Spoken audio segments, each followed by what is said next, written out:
नमस्कार साथियों। आज का जो प्रश्न है वो है कि निबंध की परिभाषा दें, स्वरूप और विशेषताओं की विवेचना करें। तो ये जो प्रश्न है हिंदी मेजर पेपर 10 का है। तो चलिए बिना देर किए आज के इस वीडियो को स्टार्ट करते हैं और बिल्कुल आसान शब्दों में समझने का प्रयास करते हैं। जैसे कि क्वेश्चन साहब का जो है वो है कि निबंध की परिभाषा दें। तो सबसे पहले बताना है कि निबंध क्या होता है, उसके बाद बताना है निबंध के जो है स्वरूप क्या है, उसके बाद आपको जानना है कि निबंध के जो है विशेषताएं क्या है। तो आपको एक प्रश्न में 3 क्वेश्चंस पूछा गया है, समझ रहे हो ना। तो सबसे पहले आपको परिचय देना है कि जो निबंध है गद्य साहित्य की एक शैली है जहाँ लेखक किसी भी विषय पर अपने विचार, भावनाएं और अनुभव अपनी व्यक्तिगत शैली में प्रस्तुत करता है। अब यहाँ पर आपको समझना है गद्य और पद्य। गद्य का मतलब क्या होता है? गद्य का मतलब होता है जो आप कहानी पढ़ते हो, जो आप उपन्यास पढ़ते हो, जो नाटक पढ़ते हो, ये क्या है? ये गद्य है। और जब हम पद्य की बात करते हैं तो जो आप कविता पढ़ते हो या गीत कोई पढ़ते हो तो वो पद्य में लिखा जाता है। तो आपको ध्यान रखनी है, जो गद्य होता है वो कहानी होता है, उपन्यास होता है, नाटक होता है, और जो पद्य होता है वो कविता होता है। तो जितने भी निबंध लिखे जाते हैं वो गद्य में ही लिखे जाते हैं, समझ रहे हो। तो इस प्रकार से कहा जाता है कि जो निबंध है वो गद्य साहित्य की एक शैली है जहाँ पर लेखक जो है जिस विषय पर लिखना चाहेगा वहाँ पर लिखेगा, और इस निबंध में अपने भावनाओं को बताएगा, अपने विचार को बताएगा और अपने अनुभव को जो है आपके साथ शेयर करेगा। इसमें स्वच्छंदता और मौलिकता होती है जिससे यह विषय को गहराई से समझने और पाठक से जुड़ने का अवसर देता है। यानी कि जो निबंध होता है उसमें बहुत सारे जो है विचारों को शेयर किया जाता है, बहुत सारे विचारों, भावों को जो है बताया जाता है जिससे पाठक उसको पढ़ के आसानी से समझ सकता है। उसके बाद जो है आपको नेक्स्ट पॉइंट बनाना है निबंध की परिभाषाएं, क्योंकि आपको पहले पूछा गया है कि निबंध की परिभाषा बताएं। निबंध की परिभाषा को जो है सभी निबंधकारों ने, साहित्यकारों ने अलग अलग बताया है, जो हम लोग कुछ बिंदुओं के माध्यम से समझ सकते हैं। जो सबसे प्रसिद्ध निबंधकार थे वो थे रामचंद्र शुक्ल जी। तो अगर हम बात करें रामचंद्र शुक्ल जी के अनुसार तो इन्होंने कहा है कि जो निबंध है ना वो गद्य लेखन की सबसे उत्तम कसौटी है। यानी कि निबंध वही लिख सकता है जो सबसे महान कवि है। एक बेहतर निबंध वही लिख सकता है जो काफी अनुभवी साहित्यकार है, कवि है। इस प्रकार से इन्होंने कहा है कि गद्य लेखन की जो सबसे उत्तम कोटि होती है वो निबंध ही होता है, क्योंकि इसमें जो है भाषा की पूरी शक्ति विकसित होती है। और असली निबंध वही माना जाता है जिसमें लेखक के अपने विचारों, भावनाओं और व्यक्तित्व स्पष्ट रूप से दिखाई देता है। यानी एक बेहतर निबंध किसे माना जाता है? एक बेहतर निबंध उसे माना जाता है जिसमें जो लेखक के विचार होता है वह या भावना या व्यक्तित्व जो होता है उस निबंध में स्पष्ट रूप से दिखाई देता है। यानी कि लेखक का जो है व्यक्तित्व पाठक तक बिना किसी अड़चन के पहुंचे। यानी बेहतर निबंध वही है जिसमें जो लेखक का भावना है, जो विचार है, जो व्यक्तित्व है आसानी से जो है पाठक तक पहुंच जाए। दूसरा जो है वो है बाबू गुलाब राय। तो अगर हम बात करें बाबू गुलाब राय के शब्दों में तो बाबू गुलाब राय जी जो है निबंध को एक सीमित आकार वाली गद्य रचना मानते हैं जिसमें किसी विषय को जो है लेखक के निजी अंदाज में सुंदर, सजीव और सरल भाषा में प्रस्तुत किया जाता है। साथ ही विचारों में तारतम्य और तर्कपूर्ण संबंध होना चाहिए। बाबू गुलाब राय जी बताते हैं कि जो निबंध होता है ना बहुत छोटा आकार का होता है, बहुत सधा हुआ होता है, और जो लेखक होता है अपने अंदाज में उसको लिखता है, अपने विचारों को एक दूसरे के बीच आदान प्रदान करता है। इतना ही नहीं, जो निबंध होता है बहुत ही सरल भाषा में प्रस्तुत किया जाता है ताकि अन्य पाठक उसको पढ़ के आसानी से समझ सके, उनके विचारों को समझ सके। इतना ही नहीं, इन्होंने कहा है कि जो निबंध होता है उसमें विचारों का तारतम्य होना चाहिए, एक दूसरे से लिंक होना चाहिए। ऐसा नहीं कि यहाँ पर कुछ लिखा हो और फिर आगे कुछ और लिख दिया हो, बल्कि तारतम्य होना चाहिए, तर्कपूर्ण होना चाहिए। तर्कपूर्ण का मतलब है तार्किक होना चाहिए, रियलिस्टिक होना चाहिए। ऐसा नहीं कि कल्पना के आधार पर आपने निबंध को लिख दिया। तीसरा जो प्रमुख निबंधकार है वो है श्री कृष्ण लाल के अनुसार। आपको जो है निबंध के परिभाषा को पूछा गया है, इसलिए 3 से 4 जो है निबंधकार की परिभाषा देनी है। उनमें से तीसरा है डॉक्टर श्री कृष्ण लाल के अनुसार। निबंध एक ऐसा साहित्य है जहाँ लेखक अपने मनपसंद विषय पर अपने विचारों और भावनाओं को खुलकर व्यक्त करते हैं। इनमें विचारों की गहराई और लिखने का सुंदर तरीका दोनों होते हैं जिससे एक खास साहित्य विधा बन जाती है। यानी कि जो निबंध होता है वो एक ऐसी साहित्य की विधा है, एक ऐसा तरीका है जहाँ पर लेखक अपने मनपसंद विषय पर लिखता है और अपने जो विचार होते हैं, लेखक के जो भावनाएं होती है उनको खुलकर व्यक्त करता है किसी भी मुद्दे पर।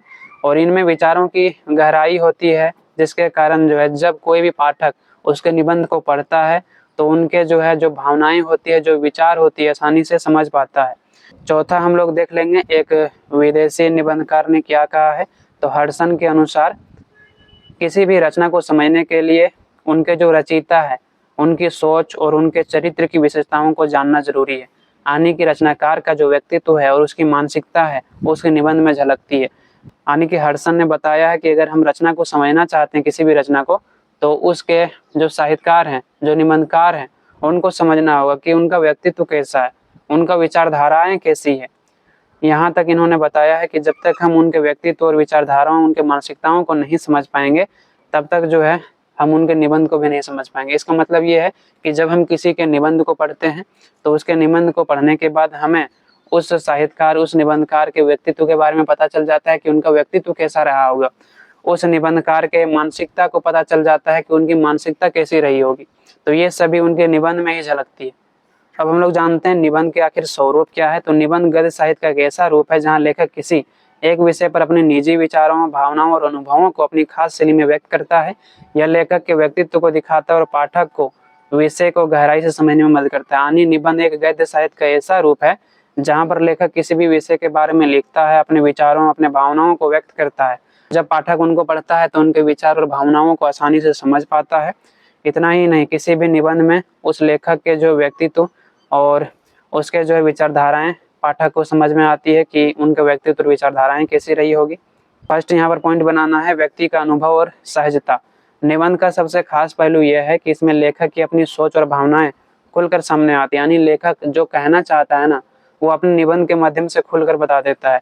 यह किसी विषय पर बस जानकारी ही नहीं देता है, बल्कि लेखक उसे कैसे देखता है, क्या महसूस करता है, यह भी बताता है। यानी कोई भी लेखक किसी भी मुद्दे को लेकर क्या सोचता है, उनका क्या व्यक्तित्व है, इसके बारे में अपने निबंध के माध्यम से बताने का प्रयास करता है। इसमें एक सहजता और अपनापन होता है, जिसके कारण ऐसे लगता है जैसे कि कोई हमसे सीधे बात कर रहा हो। यानी जब आप निबंध पढ़ते हो तो लगता है कि यार हमारी ही दिल की बात लिखी गई, हमारी समस्याओं के बारे में लिखी गई, और पढ़ने के बाद जो है आप उससे जुड़ जाते हो। ऐसा लगने लगता है कि ये हमारी ही समस्या है। तो ये कहा जाता है कि निबंध पढ़ने के बाद इसमें बहुत ज़्यादा सहजता होती है, अपनापन होता है, जिसके कारण पाठक जो है सीधे इनसे जुड़ जाता है। यह बड़ा या बोझिल नहीं होता है। जैसे आप देखते होंगे उपन्यास बहुत बड़ा होता है, एक बुक में आपको एक ही उपन्यास मिलेगा, जबकि ये जो है बहुत छोटी होती है, जिसके कारण बहुत कम शब्दों में अपनी पूरी बात को कह देता है। तो एक सधा हुआ होता है, सटीक होता है निबंध। दूसरा है प्रबंध से भिन्न। यानी जो प्रबंध काव्य होते हैं उससे भिन्न है निबंध। कैसे? प्रबंध काव्य का मतलब होता है कहानी के रूप में जो है बहुत लंबे वाक्यों में लिखा जाता है, और उसको पढ़ने के बाद उसको समझा जाता है कि इसमें जो कवि है, जो साहित्यकार है, क्या आखिर बताना चाह रहा है, उनकी विचारधाराएं क्या है, उसका व्यक्तित्व कैसा है, पूरा पढ़ने के बाद ही समझ में आता है। लेकिन आप निबंध को पढ़ोगे ना, 1 से 2 पेज पढ़ोगे तो आपको पता चल जाएगा कि कौन सा कवि का व्यक्तित्व कैसा है, इनका विचारधारा कैसा है। वही यहाँ पर कहा गया है कि जो निबंध है प्रबंध से अलग है। जहाँ प्रबंध किसी विषय पर विस्तार और योजनाबद्ध तरीकों से गहराई से जानने का प्रयास करता है, वहीं निबंध जो है कम शब्दों में सधा हुआ और अधिक जीवंत होता है। यानी निबंध को कम शब्दों में लिखा जाता है और कम शब्दों को पढ़कर पाठक आसानी से समझ जाता है। निबंध में आपको लेखक का व्यक्तित्व और उसकी मौलिक चेतना साफ दिखेगी, जो प्रबंध की विस्तृत व्याख्या में उतनी नहीं होती। यानी जो निबंध होता है उसमें लेखक की जो मानसिकता होती है वह जो आप बहुत कम पढ़कर समझ जाते हो, लेकिन जो प्रबंध काव्य होता है बहुत ज़्यादा पढ़ने के बाद भी उनकी जो विचारधाराएं होती है, जो उनकी मानसिकता होता है, जो उनका व्यक्तित्व होता है, आसानी से आप उसको पकड़ नहीं सकते हो। निबंध में विचारों को भावनाओं के साथ पिरोया जाता है, जबकि प्रबंध में ज्ञान और विश्लेषण पर जोर होता है। जो निबंध होता है उसमें विचारों, भावनाओं के साथ जो है लिखा जाता है, ताकि कोई भी पाठक पढ़कर इनसे कुछ सीख सके। जबकि जो प्रबंध होता है उसमें ज्ञान बहुत ज़्यादा दिया जाता है कि हमें क्या करना चाहिए, क्या नहीं करना चाहिए। तो बेसिकली यही है यहाँ पर। और तीसरा है आधुनिकता और आत्म अभिव्यक्ति का माध्यम। आधुनिकता और आत्म अभिव्यक्ति का माध्यम कैसे निबंध बना है? तो निबंध आधुनिक युग की देन है। निबंध पहले नहीं लिखा जाता था, आधुनिक युग की देन है। जब हरतेंदु जैसे साहित्यकार आए तो उन्होंने निबंध लिखा। इसके अलावा बहुत सारे जयशंकर प्रसाद जी हो गए, इसके अलावा रामचंद्र शुक्ल जी हो गए, तो इन सभी ने निबंध को जो है चरम बिंदु तक पहुंचा दिया। और यह व्यक्तित्व की मानसिकता, चेतना और भावनाओं को बिना किसी बाधा के व्यक्त करने का एक शक्तिशाली माध्यम है। यानी कि जो निबंध है वो आधुनिक युग की देन है, जिसमें किसी भी कवि की जो मानसिकता है, जो भावना है, जो विचारधारा है, आसानी से व्यक्त किया जाता है बहुत कम शब्दों में।